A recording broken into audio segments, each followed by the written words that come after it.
like in the past few months, like shit, I went from making like 6, 7 grand Canadian a month to like, I mean, I make more than that in like a week, essentially, working Yeah, nuts. right now. So it's like it definitely puts things into a different perspective where you're like, okay, like, there's a lot more out there. What's up, guys? I am joined here with Isaac. Isaac, why don't you introduce yourself to everybody? Hey guys, I'm Isaac. Been working with this on for I guess a couple months now, and yeah, I'm excited to dive into things. Now, Isaac made, what was it, 16K in commissions in the past month. Yep. That's First month, first abs month within. first month. That's absolutely fucking bonkers. Like that's literally insane. But I think everyone wants to know, Isaac, like where you started from, and how you got to this point. So why don't you just go ahead and, give like a quick background on, what life was looking like for you before you got into high ticket remote sales, and then we'll talk about how you essentially got into this industry. Right. Yeah, I mean, before doing this, man, it was completely different. I mean, I definitely wasn't all in on a sales career or anything like that. Yeah. My most recent job is I was actually a lecturer at a university here in Canada. I did that for the last couple of years. And really before that, man, like I had like some corporate jobs here and there, but nothing like super sales related. Like some other like part-time jobs, leading up like Yeah. during university and kind of high school and things like that. Like I worked in a restaurant for a couple of years. I've taught snowboarding for about 10 years. So kind of like maybe adjacent, but not definitely in the sales world. Kind of things that Yeah. led me to the teaching and then I kind of did. I making this remember when we first better. spoke on our call, I was like, what the heck? Because like, usually like when I take calls, the situation of lots of people is typically, if, they'll have like normal 9 to 5s, never teaching. So I was like, what? Like this guy's teaching at university. But when I heard your voice, I was like, if this guy gets into this industry, he's going to make so much money. I made a tweet about this, like to call it, the podcast voice, the customer service voice, where it's like some people, they have that voice, which is so perfect for sales, and they just need to understand how to sell. And once they understand what kind of questions to ask, they absolutely crush it. And then with you, you were one of the most successful clients I've ever worked with. Like you being super, super successful really, really fast. And so like what I wanted to ask you as well was like, from your perspective, what did that shift look like? And also, why do you think you became successful really, really fast in comparison to, other people? I mean, like you're in the community, you're like one of the best guys there. You know this. So I mean, talk to me about this. Yeah, I think it's a bit to do with my background and just having some of those like communication skills. Like it definitely doesn't happen overnight where you're just like you understand how to talk to people and how to ask questions. Like I think it's something I've been practicing for a long time in other areas that I mean, once I kind of made the shift and started applying it to sales, like it really just clicked in that sense where I'm actually able to connect with, when I'm talking to a prospect and really understand their pain points and dig into that a bit more. But yeah, I think like in terms of the transition, like once I kind of got into your program and started Yeah. learning some of the frameworks and how to actually like handle objections properly, how to go through the discovery process, like a lot of it was stuff that I had actually been doing before and didn't really realize it. So just kind of connecting those dots together, I think is what helped me, I guess, because I think I was it probably about like three-ish weeks before I got placed, or before Yeah. we started It's trying to get pretty, me pretty placed. I fast. went through the Yeah. interview process. And then yeah, first month, over $100,000 in kind of cash Yeah. collected. It was So it was definitely a quick transition. very quick transition. Yeah. But coming into this, I was like I'm here to put in the work and make it happen. And I mean, that was kind of the goal I set out for myself. And going through all your content, like I was spending a couple hours a day on it, meeting with other people in the program, Yeah. like practicing role playing, really trying to get in the reps. And I think all of that kind of paid off at this point so far. One thing about you, dude, is like you were not lazy at all. And like I know this sounds funny because it's like no one wants to be told that they're lazy, but let's just be real. It's like most people, it's not even that like they're lazy, it's just that they have so much going on. And so they're not Right. able to put that much work in.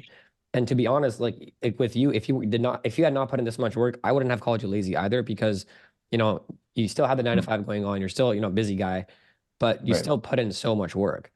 Where does that work ethic come from? I mean, I think part of it was because I mean, invested into the program, and I'm like, okay, like I want, I want to, make my money back and like Yeah, be of course. Of successful with this. course. I mean, part of it comes from the fact that, I mean, with the teaching contract coming to an end, I needed to find something else to do. And I'd kind of been interested in sales for a while, like looking into it and saying, okay, maybe this is like the next step for me.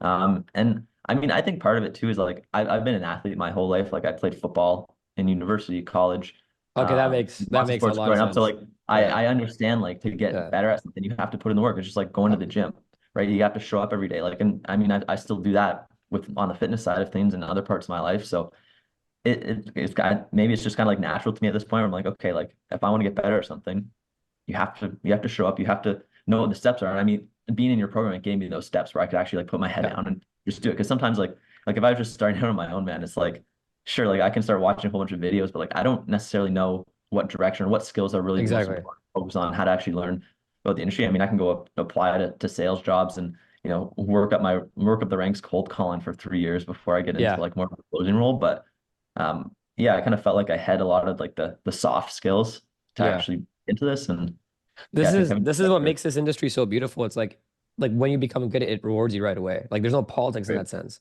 right? Whereas it's like Yeah, in corporate sales or other industries, it doesn't matter how good you are. Usually you're going to be way better than your captain, the head of sales, and it's like now you got right. to wait a couple of years to climb up the ranks. But in this industry, it's like you're good, cool.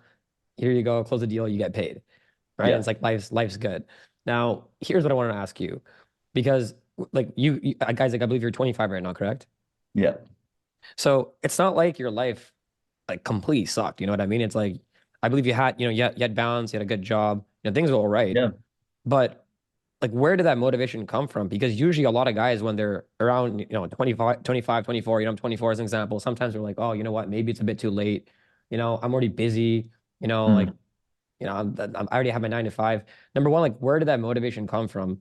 Where you were like, okay, you know what, like I want to give this a shot because I remember you were Mm. telling me that you were seeing ads for, high ticket remote sales for like 2 years.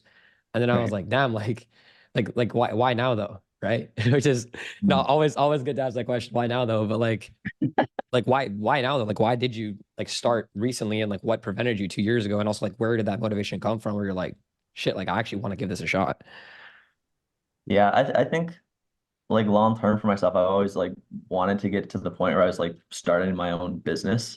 Um, so like I mean going through like the 9 to 5 and teaching, like yeah, the flexibility was great. Like you have the I guess more structure, like kind of more control over your time. But I mean, I could see myself coming back doing that long term, but right now, like I kind of have this motivation where I want to actually like build something and do something and like develop a skill that's actually gonna get me there.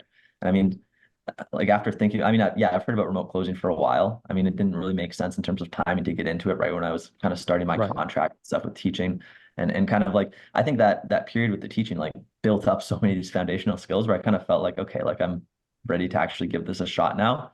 And I mean, before like I don't know. I was kind of like it was one of those things where like okay, like I heard about it for a while, but like I wasn't entirely sure what it was Yeah. until I started kind of like following your stuff and seeing more, and then like okay, like this is actually like seems legit. It's Yeah. I mean, because for me like I was very much on the corporate side of things, so like Yeah. this whole side of the like like online world and things like that So were kind so of so I want to expand on that, man, because it's yeah let's just be honest, right? It's like now it's like, look, life's good. It's a lot easier to be like, you know what, like this is a great industry when you're crushing it because like now you're on the top. But yeah were you skeptical before? And if so, like how did you get over the skepticism? Because I remember when I first got started in the sense of like making money in the online space. In the beginning, I yeah was like, fuck, I really hope I don't get scammed. Like that was my biggest fear. I was so scared because like when you're making like 3 to 4 grand a month and you live in Canada, like, it's not our economy sucks, man. We work so hard for our money. So I was so yeah terrified. I was like, I just don't want to lose my money. yeah And I'm curious, like, were you in a similar boat? And how did you like 100%. conquer that fear? 100%. I mean, I don't think you're ever going to conquer the fear until you do it. Like the fear is always going to be there, right? Because we're Yeah. so used to just like okay, you got to work for a couple grand a month and show up and do your 9 to 5, and there's like no way around that. I think for me too, part of it, like this past summer, took off a couple months and went Yeah. and traveled in Southeast Asia, and like Nice. I mean, when I was there, like I met so many people that had are were working in the online world, kind of like digital nomads, like actually Nice. doing something, Nice. making money and living abroad. And I think like that really started to open my eyes up a bit more. Where I'm like, okay, like Wow. I want to see, like start taking this seriously. Like, so I Yeah. mean, when I got back from that trip, kind of in September, like I really committed, like a couple hours a day. I was like looking into different online business models, seeing what was kind of out there. And I mean, I started to do a lot of research into like Amazon FBA and stuff. But Yeah. I mean, like I mean, that we can Horrible. say Yeah. that It's that's a not different not it. conversation. Yeah. Not it. Not it. Yeah. I'm glad I Dude, didn't go down that route. yeah. But I mean, that got me like got the ball rolling essentially. Like, okay, like I'm gonna do something. I'm gonna give it a try. Like it's scary. Like shit. Like I mean, Yeah. especially like this is my first time ever joining like a mentorship or a course or anything like that Yeah. online.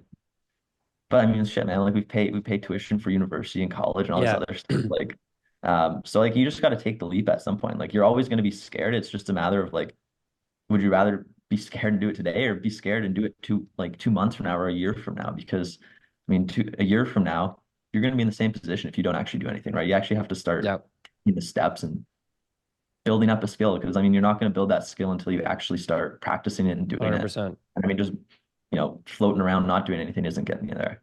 100%. One of my favorite quotes ever is perception is reality. And it's very interesting because Mhm. it's like when you went to South Asia, right? It's like your mind more so opened up of like, hey, maybe this isn't BS and like this is possible.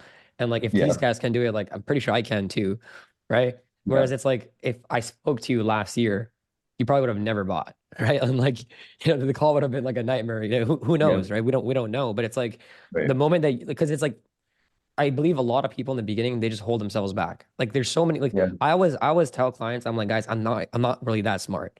Right? Like, because it's like I became a very successful closer. I built a successful business. I don't even think I'm that smart. I just think I went for it and I was like, fuck, I really hope this works. Stuck with yeah, it and then it worked out. There's so many people I believe that would absolutely crush it. Like just like you did 16K commissions your first month. I know people hear that and they're like, oh bullshit. Oh yeah, like oh, yeah, whatever. Right. But it's like there's some people that would maybe even made 25. We don't know. It's like you don't mm, know until you give yourself an honest chance at making it work. But too many people, I believe that yeah, they're just like, these guys are lying, they're full of it, and then their life just never changes and they just yeah, stay and become bitter. You know what I mean? yeah. I mean, that's fine for some people. I mean, not everyone's gonna ever be at that point where they're ready to do something like this, right? Yeah. But I mean, like, if you, and this is like this is kind of the mindset maybe that I kind of went into is like, why not me? Yeah. Like if other people are doing it, like, why? Well, there's no reason I can't do it if I put in the Yeah. work and put in Yeah. the reps and like learn this skill, because Yeah. obviously there are people doing that, right? Exactly. And especially more and more as the online space grows, like this is a huge industry, right? There's so many Now, people working in it, and yeah. the why not me? Now, here's what I'm curious about, right? Because it's like, um, they say like to get success, you have to believe that you're deserving of success. Now you got success. Now what happens Mhm. with some people is they also get imposter syndrome. Your Yeah. life changed like in a significant way. Like how much were you making with the teaching job monthly as an example? It was like about 6K a month before tax. Okay. So you did 7K. It depends on the you did month a bit, but you did like 16 last month. And obviously the company's gonna be doing a commission increase for you pretty soon. So it's gonna probably be like 25 pretty soon. K a month. That's what we're gonna be making. Um, how did it feel when you made that massive transition? Because it's just so much more freaking money. And number two, did you feel any sort of imposter syndrome? Was it like, no, damn right, I deserve this because I'm that good? yeah, I mean the transition, man. I think I'm still like taking it all in, to be honest. Like Yeah. it's like it's just a really different feeling when you're not like trading your time for money per se, but you're kind of like it's the value you provide that you're getting paid for. Right? Yeah. Like I can get on a call and I close one deal and I essentially make what I would have made in 4 or 5 days teaching. And Hmm. I sit there and think about that. I'm like, holy shit, like Yeah. it's like so much more leverage, I guess, for your time and what you're actually doing. And you're producing value for the company and Hmm. bringing in customers and kind of closing people and versus like actually like having to show up and like work the 9 to 5 or whatever. So I think it's like just like a totally new mindset on, I mean, just even how I approach things like okay, like you actually have to invest in yourself to do things, to actually grow your skills. And I mean, yeah, I mean, like in terms of having the money, I mean, sure, the money's great, but yeah, I think it's still like Yeah. And it's new. it hasn't totally hit me yet, right? Yeah. Yeah. Because I mean, yeah. In the beginning, it's like you're just like it's such a shock factor because you're like, what the heck? Yeah. And it's like you make a ton of money in the beginning, and you're like, I don't really even know what to do with it. And it's like, Yeah. I feel like especially with you, because again, like you are a bit older. It's not like you're 19, 20. Like even with me, like Right. I started making money at like 23, but I know Mm. that if I started making money at like 18, 19, I would have been a dick, right? Like, oh my God, it's like we're just adults now, so we're a lot more mature with it. Yeah. It's like, yeah, I guess I'll just save it. Like I don't really know what to do with Yeah. I it. mean, I honestly I haven't really. It's not like I went out and bought myself a new watch or Yeah, something. Like I'm yeah, I'm just gonna hold like I still hold on to it. I'm like, oh, what should I do? yeah, Like, what can I do with this? I'm gonna invest some of it, obviously, but like, yeah. yeah, I think I will go out and Dude, even do even something. me, like I bought my first Rolex when I made like over 100K, right? Like I waited a long time. Like I don't want to do it right Yeah. away.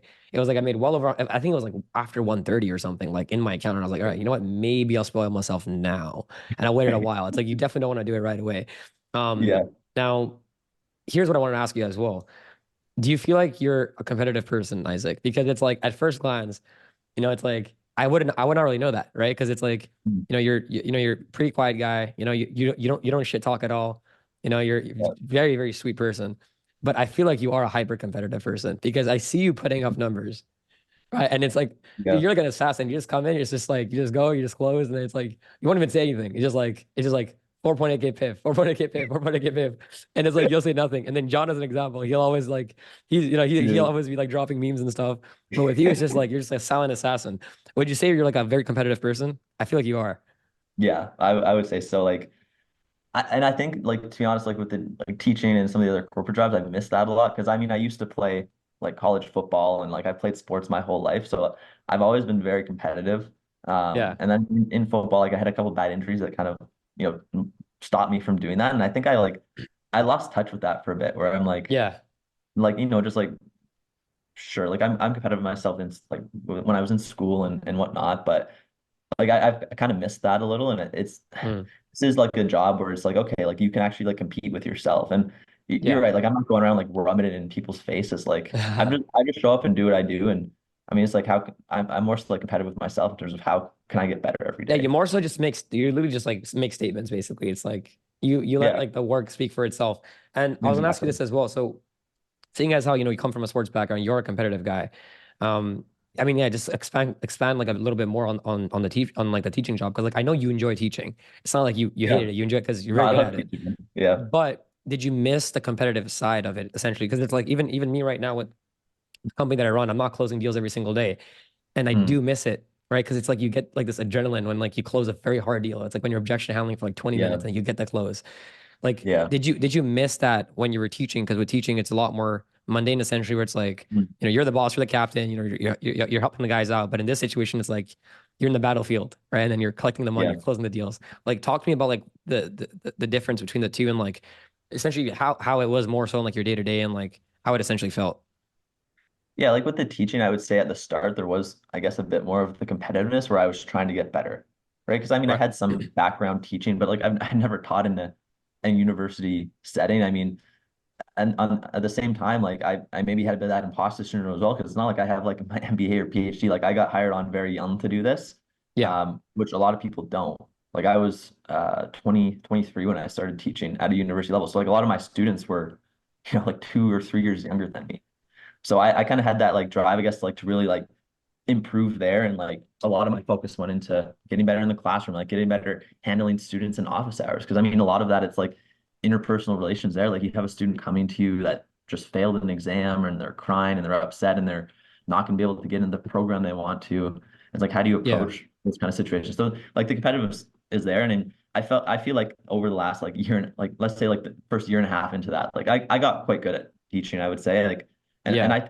I find like in general, like I'll learn things quick when I really commit to them, right? Yeah. Um, I mean, after that, like I kind of, like okay, I'm at a point where I'm pretty good at teaching. Obviously, there's always room places to get better, but it's Yep. like okay, like I know all the content, I know all this stuff. It's kind of like the little things. So I was kind of looking for that next thing. I mean, I also got into golf recently, which is another area where I've like been super Nice. competitive with myself. Nice. Because like all my friends were kind of better than me, so like I like was grinding on that, trying to get better there. But yeah, like I think I like I'd say in the last year I've missed the competitive side of things, and like it's something I've like I mean I was even talking with my girlfriend about it. It's like because she started taking up running where she's like Yeah. super competitive with herself. I'm like yeah, like I'm I'm really missing something where like I have a goal and Hmm. I'm working every day to get towards that goal. It's kind of like when I was playing football, like Yeah. you're working to get better yourself. So as your team, you can, win the championship. Or like you have a race you want to run or a game you want to win. And It's like, with okay, like with with sales, is it interesting because getting to the top, it's like it becomes very, very difficult. As an example, like there's like straight up levels to it, you know what I mean? And it's like yeah, when it's basically like playing a very high level sport. yeah, And in the beginning, I always talk about the Dunning-Kruger effect, right? Where it's like in the beginning, the less you know, the more you think you know. But then when you actually get good, you're like, holy shit, yeah, these guys are so damn good. yeah. And I'm curious about that, right? Because like now I'd say you're at a pretty good level. Um, when you see like really, really, really good guy, like the best in the world, does it kind of excite you and you're like, damn, like I want to get to that point. Yeah, man. Because it's like there's always like little things to improve. And I mean, when you're on the outside of it, you're like you don't even realize what these guys are doing. Yeah. right? Like they're just like it's so natural and but like they're working on a totally different level. So I mean Yeah. that's kind of where I'm like I'm trying to keep building, keep getting up there, keep working on like all these like whether it's your objection handling or discovery or like tying people down the right way. There's so many levels to it, and yeah, I mean it's like anything in life really, but it's like the more you know, the less you really know, and you realize that you have to learn Yeah. as you kind of become an expert in something. Like there's always those nuances that start to come out. One thing that's very cool about sales I want to talk about is when you get very good, you have to never worry about money ever again. So I was having this conversation with Om and Gohar. I was like, what's crazy? Even if like the whole high ticket sales space died, Mm, we can literally sell cars and probably make 200 grand a year, right. right? Like think about it. Like you Yeah, right now would like mop the floor with like any car salesperson unless like, they're probably trained by Andy Elliott or some shit. Think about it right. because like they just don't know how to sell. And Mm, I wanted to also ask you about this, like what like when you now know that okay, like, I don't really ever have to necessarily worry about money again because I now have the skill set that's going to always carry me forward. How does that kind mm, of feel? And like what kind of paradigm shift did you have around money? Because now you're around people that make so much money. That's one thing too, right? It's like in the beginning stages, like you hear about people making 10, 20, 30, 40, 50 grand a month, 100 grand a month, and you're like, yeah, whatever, okay, cool. Because it's like yeah, you don't really think it's going to happen to you, so you don't really think about it. But when you actually start making that kind of money, you realize that it's actually pretty normal. Like in the company that you mhm, work with, that you work in as an example, like everyone's making like 10, 20, 30 grand a month, right? right. Like the founder of the company is making millions a year, right? So it's like, how does it kind of feel when you're around these types of people? And like, what kind of paradigm shift did you more so go through like in the past few months? Yeah, I mean, yeah, like in the like we talked about, like in the past few months, like shit, I went from making like 6, 7 grand Canadian a month to like, I mean, I make more than that in like a week, essentially, working Yeah, nuts. right now. So it's like, um, it definitely puts things into a different perspective where you're like, okay, like, there's a lot more out there. Because it's like, okay, this is just like the first level, right? But then there are other, like, obviously there's, I mean, look at like Jacob and all these people. It's like, man, they're really making a lot of money. So like it's nice, like where it's like, okay, like I don't feel like I have to worry about things as much. Like I have kind of this like I guess burden I feel like kind of off my shoulders. Because Yeah, before like, I'm stressed, like I don't know what I'm gonna do after I teach and yeah. what's the right job? Am I just gonna have to go like reclimb up the corporate ladder and start from Mm, zero somewhere making like 50 grand a year or something like that. yeah, But I mean now I kind of have this skill and I mean it's like having this skill is kind of like you said, like if I lost this job tomorrow right? Or next week or whatever happens, like I still have the skill. Like no one can really take that away exactly. from The me, and market only I can go cares about apply how that. good you are. Like that's what I love about this space. It's like Exactly. no one cares about your ethnicity, your age, your gender, your sex. No one cares. It's just like, are you good? Cool, you're hired. Right. And when you Yeah. become really, really good, it's kind of like when you take interviews, it's like you're more so interviewing the company, and it's like, well, why should Right. I close for you? Like I'm this good, I can make it this much money, and it's like that's when life becomes very, very, very fun and very, very easy. Yeah. It's like a lot of times people have like these irrational fears. Like even Matthew, he had this fear. He was like, dude, like, what if I was to get fired from this company? I was like, bro, you can sell. Like, don't worry. Like, you're gonna be fine. It's not like you're a beginner who like, is just getting his in the industry. You're closing for a massive business and you have a Yeah. crazy resume now. Everyone's gonna want you, right? So the Yeah. longevity in this industry is basically infinite. It's not like Mhm. you're like if you have a door-to-door sales gig, right? And you're making like 20 grand a month. It's like cool, you can go sell for another company, but you're still having to knock on doors. It's like you don't really get life does not get easier with more leverage. Whereas in this industry, life gets a lot easier with more leverage. Right. Yeah. I mean, it's essentially what it is. You're building up more leverage for yourself. Because I mean, especially as you start to get better and like really hone in the skill, it's like I know I can like it doesn't matter what I'm selling. Like it's the same principles, right? Yeah, You can kind of just exactly. like hop in and be able to provide that value to someone, right? Because a lot Here's of people don't have this skill. here's what I'm curious about, Isaac. Did you Yeah. tell your girlfriend or anyone close to you, like any like close friends, like how much money you made? Because it's always if you did, because it's always so interesting to see the reactions of those that are close to you, right? Because I remember like when I first started making a ton of money, like everyone was like what the hell? Like, are you selling drugs? And I was like, no. Right. Yeah. So I'm just curious, like, did you first of all, did you open up to anyone? I haven't told any of my buddies, like my close buddies or anything yet. Yeah. I think some like I've kind of just like told them, yeah, I'm starting to do this like sales thing, on the side, or like Yeah. I haven't really broke it to them, but my girlfriend knows. She's kind of like, holy shit, like uh, I want to come sell She's a like, hey, little. like any vacation soon, babe? Yeah. And my parents, I mean, I told them I was doing it. Like they didn't know initially. Like I'd kind of like already gotten the job. And like, yeah, I'm gonna start doing this. And then they kind of, I mean, my parents aren't really in the online world or anything like that. So they're kind I of think like, most of us can say that. Like honestly, dude, yeah, like none of our they're parents are. like, Yeah. like, are you getting scammed here? Like, are you are they actually paying you? So like once I got that first paycheck and I showed them, they're like, oh, okay, like this is actually real. Yeah, yeah. And I'm like, yeah, it's honestly it is a valid concern to have because especially these days there's so many pyramid schemes out there. Like dude, there's people like selling like kitchen knives or shit. You know, there's people selling like, these like Herbas something. I don't get sued, so I'm not gonna say any like company names, but like you know what I mean, yeah, right? So it's like it yeah, is a concern out there that people have. Dude, even yeah, with me, like I had people from my high school just like messaging me, "Hey, you wanna buy this?" And I was like, "Dude, just stop." But it does suck where there's like I feel like in this yeah, industry there is a lot of evil and malice out there, but there also is good. And yeah, also this is one thing I want to ask you, man, just like wrap things up. It's like when you came across me, right? It's like there were a lot of people that you also came across that are also are teaching sales.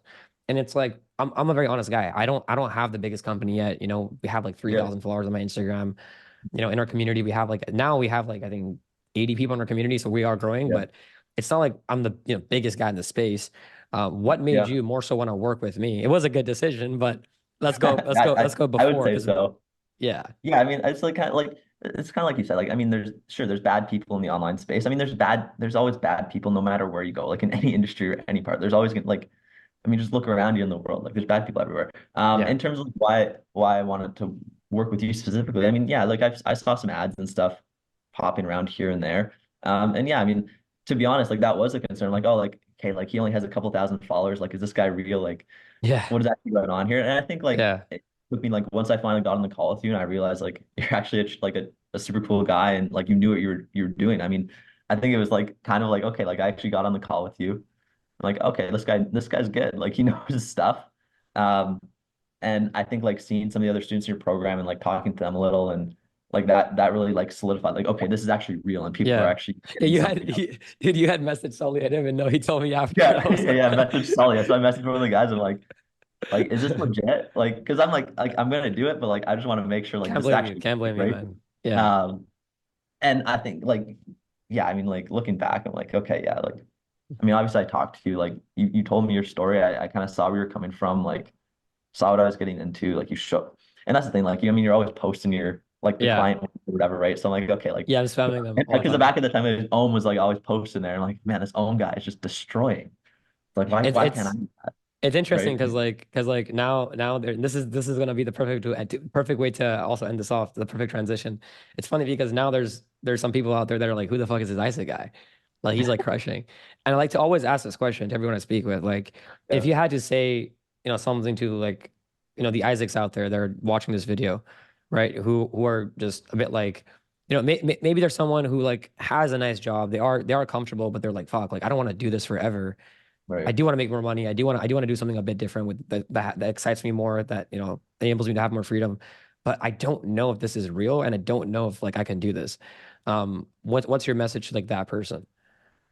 Man, you got to just do it. I mean, it's as simple as that, right? Like, there's always going to be that little fear and like eh, that like your mind's always going to try. Like your mind is really good at convincing you not to do things when it's uncomfortable or it's scared, right? So you're going to come up with all these excuses. I mean, at the end of the day, like you can see all the proof in the world. Like, I mean, we can watch this video. I mean, we're obviously having this conversation and Yeah. uh, talking about stuff. Like you see all the people that's gone through the program. I think at the end of the day, it's just like you just got to take that leap of faith a little. I mean, do your due diligence, like go through the process, make sure you're cool with Hassan and the program and whatnot. But yeah, like I mean, like what are you waiting for? So, like if this is what you're looking to make a change, like just hop in and do it. Amazing. Very, very, Yeah. very well said, man. So with that being said, guys, I hope you guys enjoyed this interview with myself and Isaac, and we'll see you in the next one. Easy, guys.